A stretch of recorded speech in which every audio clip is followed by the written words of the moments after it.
اعوذ باللہ من الشیطان الرجیم، بسم اللہ الرحمن الرحیم۔ ناظرین السلام علیکم، میں ہوں سلیم جھمٹ اور آپ دیکھ رہے ہیں میرا YouTube channel the facts finder. ناظرین، میری دعا ہے کہ اللہ رب العزت آپ کو ہمیشہ اپنی حفظ و امان میں رکھے اور آپ ہر قسم کے نوسر بازوں اور فراڈیوں سے محفوظ رہیں۔ ناظرین، آج کی جو میری ویڈیو ہے اکوموڈیشن بند ہونے کے بعد پہلی ویڈیو ہوگی، اور اکوموڈیشن جب سٹارٹ تھی تو اس میں 24 جولائی 2023 کو جب ہم نے چکوال ٹائیگر گروپ نے اس سسٹم کو سپورٹ کرنا شروع کیا تو اس کے بعد کیا واقعات پیش آئے اس پہ بھی روشنی ڈالیں گے۔ سب سے پہلے میں یہاں پہ ملک شاہد عباس صاحب کے بارے میں کچھ بات کرنا چاہوں گا۔ میری تجویز ہے کہ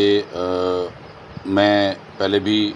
اپنی اس ایک ویڈیو میں ملک شاہد صاحب کا شکریہ ادا کر چکا ہوں، آج بھی میں ملک شاہد صاحب کا شکریہ ادا کرتا ہوں، اس بات پہ نہیں کہ جی ملک شاہد عباس صاحب جو ہے وہ انہوں نے صرف ہمارا جو چکوال ٹائیگر گروپ ہے اس کو وہ اس میں سسٹم میں لے کر آئے، نہیں، اس میں بات یہ ہے کہ بہت سارے لوگوں کا، جتنے لوگوں نے اس سسٹم کو جوائن کیا، اگر وہ اس میں سے سسٹم میں سے اکوموڈیٹ ہوتے ہیں تو ان تمام لوگوں کی دعائیں جو ہیں وہ ملک شاہد عباس صاحب کے لیے اور کیش ورتھ کے لیے ہوں گی۔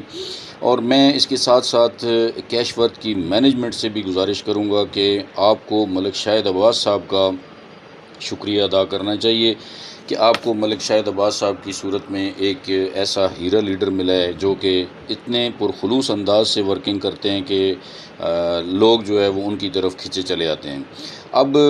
دوسرا جو میری اس ویڈیو میں پوائنٹ ڈسکس ہوگا کہ اکوموڈیشن کے جو 17 دن تھے ان میں چکوال ٹائیگرز کا کردار کیا رہا، اور اس کے بعد مخالفین کے جو اوچھے ہتھ تھے ان سے ہمیں کیا نقصان ہونا ہے، وہ تو انہوں نے نقصان جو کیا ہے وہ لوگوں کی اکوموڈیشن کے سلسلے میں لوگوں کا نقصان کیا گیا ہے، اور اس کے بعد ہم جو ہمارے ان 17 دنوں میں کارکردگی رہی اس پہ ہم روشنی ڈالیں گے، اور پھر اکوموڈیشن بند ہونے پر جو چکوال ٹائیگر گروپ نے کیا کام کیا اس پہ بات ہوگی، اور آئندہ کا کیا عمل، آئندہ کا کیا حساب کتاب ہوتا، آئندہ کی کیا پوزیشن ہوتی اگر یہ اکوموڈیشن چلتی رہتی، اور اگر یہ اکوموڈیشن سٹارٹ ہوتے ہی چکوال ٹائیگر گروپ اس سسٹم کا حصہ بنتا تو پھر کیا صورتحال ہوتی۔ تو ان تمام پوائنٹس پہ روشنی ڈالتے ہیں۔ تو سب سے پہلا پوائنٹ جو ہے وہ یہ ہے جی کہ 24 جولائی کو اس سسٹم کو جب چکوال ٹائیگر گروپ نے جوائن کیا تو اس کے بعد کیا صورتحال بنی۔ ان 17 دنوں میں جو ٹارگٹ ہمیں دیا گیا تھا اس ٹارگٹ پہ ہم نے بڑی توجہ کے ساتھ، بڑی محنت کے ساتھ جب لوگوں کے ساتھ رابطہ کرنا شروع کیا اور لوگوں کو ہم نے سسٹم سمجھایا، بتایا، اور لوگ پہلے ہی اس امید پہ تھے، اس انتظار میں تھے کہ ہمیں اس کے بارے میں بتایا جائے، کیونکہ لوگوں کو تو صرف یہ بتایا جاتا تھا کہ جی ہمیں اکوموڈیشن مل رہی ہے، ہمیں جی پیسے ملنا شروع ہو گئے ہیں۔ لوگ کالیں کرتے تھے، اس میں وہ یہ پوچھتے تھے، وہ یہ بتاتے تھے کہ جی ہمیں پتہ چلا ہے جی کہ ابھی کوئی نئی کمپنی آئی ہے اور وہ اکوموڈیشن دے رہی ہے اور وہاں سے پیسے مل رہے ہیں، تو آپ ہمیں اس کا طریقہ کار بتائیں۔ تو پھر ان کو جب ہم نے سسٹم بتایا، طریقہ کار سمجھایا، ان کے ساتھ بیٹھے، ان کو سارا سسٹم سمجھایا، تو اس میں ہمیں جو رسپانس ملا وہ اتنا زبردست رسپانس تھا۔ شاید ہم سے بڑے بڑے لیڈر پڑے ہوئے ہیں اس سسٹم کے اندر، لیکن میں یہ سمجھتا ہوں کہ اتنے شارٹ ٹائم میں 24 جولائی کو ہم نے اس سسٹم کو جوائن کیا، اور تقریباً 10 تاریخ تک 17 دنوں میں ہم نے جناب جو ٹارگٹ ہمیں ملا تھا اس ٹارگٹ کو ہم نے الحمدللہ بڑے احسن طریقے سے اچیو کیا۔ حالانکہ 15 کی ڈیٹ ابھی اس میں 5 دن باقی تھے، تو 5 دن پہلے ہی یہ ٹارگٹ جو ہے بڑے احسن طریقے سے اچیو کر لیا گیا۔ اور ابھی میں آپ کو بتاؤں کہ اکوموڈیشن بند ہونے کے بعد، جب اکوموڈیشن بند ہو گئی تو اس کے بعد بھی ہماری جو ٹیم تھی اس نے اتنا زبردست ورک کیا۔ اس میں سب سے پہلے جو ہے وہ یہاں پہ اگر نام نہ لوں تو یہ بڑی سمجھیں کہ زیادتی ہوگی کہ چکوال ٹائیگر گروپ کے اندر ہمارے سب سے جو منجے ہوئے لیڈر اور سب سے بہترین لیڈر ہیں ہمارے، وہ خاور جاوید صاحب ہیں۔ خاور جاوید صاحب کا میں پہلے بھی تعارف کروا چکا ہوں کہ وہ بی فار یو کے ٹائم میں انہوں نے ایک بے مثال کارکردگی پیش کی بی فار یو کے لیے اور اپنی ٹیم کے لیے، اور اس میں انہوں نے ایک مثالی کردار پیش کیا، اور اسی روایت کو قائم رکھتے ہوئے، اسی ٹیم کو وہ جب انہوں نے اس سسٹم کے بارے میں سمجھایا تو ان کی اس ٹیم نے خاور جاوید صاحب کی آواز پہ لبیک کہا اور بہت ہی اچھے طریقے سے انہوں نے ریسپانس دیا، اور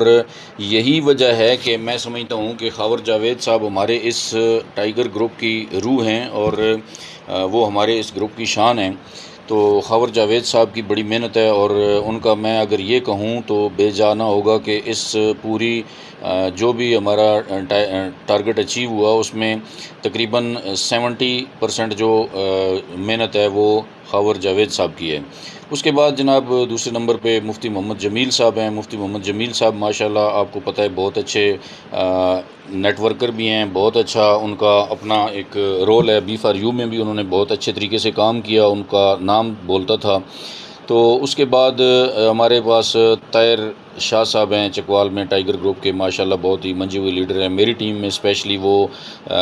بہت ہی ان کی اچھی ٹیم تھی، اور سب سے زیادہ جو نیٹ ورک تھا میری ٹیم میں وہ طاہر شاہ صاحب کا تھا۔ تو طاہر شاہ صاحب نے بھی ہمیں جوائن کیا اور ہمارے ساتھ انہوں نے اس سسٹم کو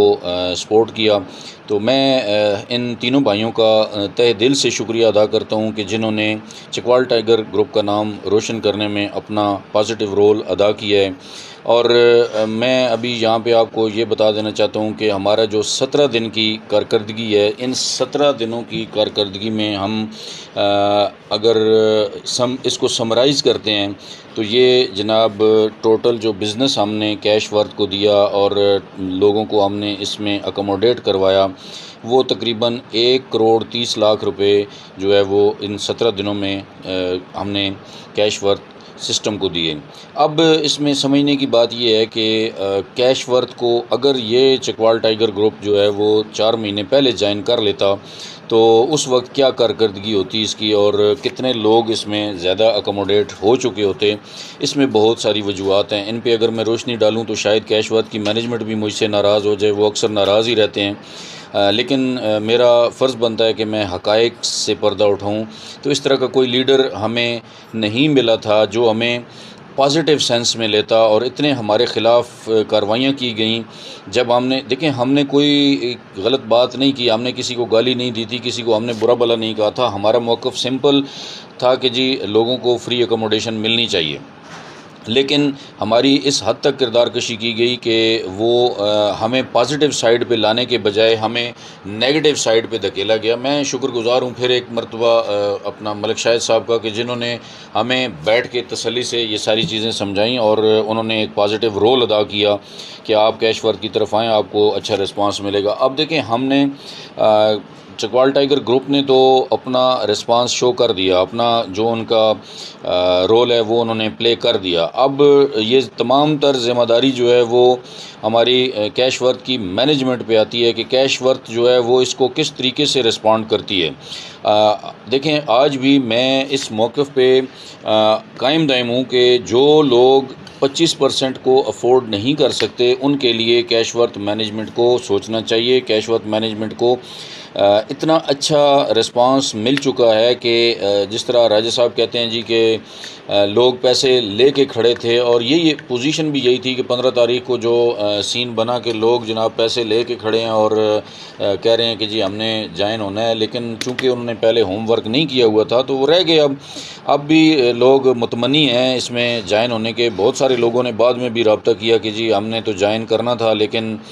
ٹائم ختم ہو گیا۔ تو اس لیے جب اتنا اچھا ریسپانس مل رہا ہے تو میرے خیال میں اس کو مینیج کیا جائے۔ اتنا زیادہ بزنس کمپنی کو مل چکا ہے، کمپنی اپنے پاؤں پہ کھڑی ہو چکی ہے، تو اب ان لوگوں کے لیے سوچا جائے جو کہ 25% افورڈ نہیں کر سکتے ہیں، جو لوگ ڈیزرونگ ہیں ان کے بارے میں سوچا جائے۔ دیکھیں زبان سے یہ کہہ دینا کہ جی ہم اللہ تعالیٰ کو بھی جواب دیں یا ہم اللہ تعالیٰ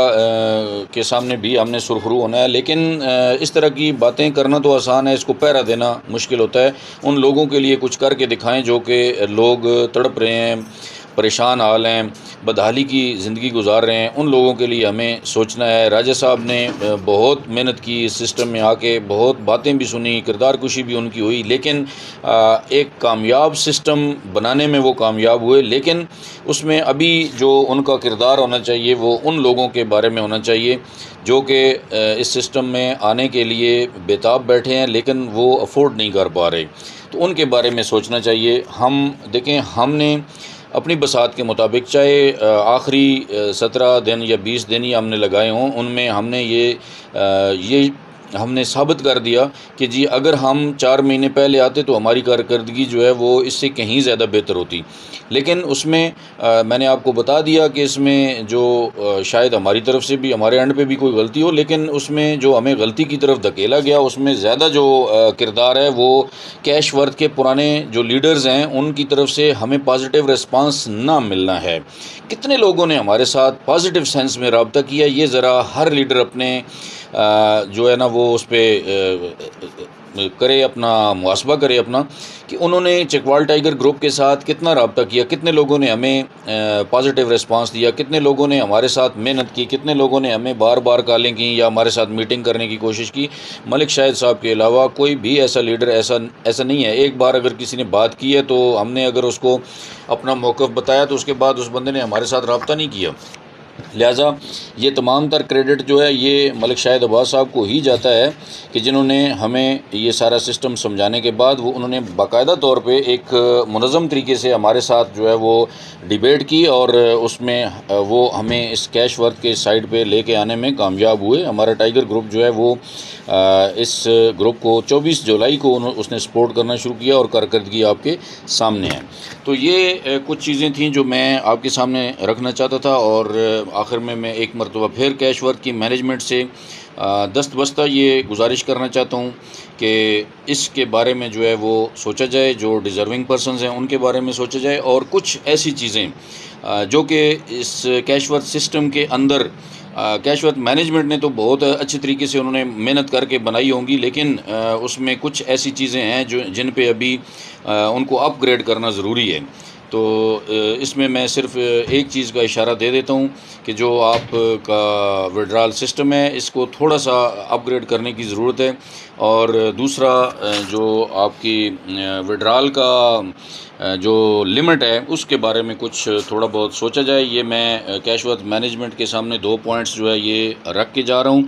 اور امید کرتا ہوں کہ اس کے بارے میں مستقبل میں سوچا جائے گا، اور ان دونوں چیزوں کو جو ہے وہ پازیٹیو سینس میں میری اس تجویز کو جو ہے وہ لیا جائے گا۔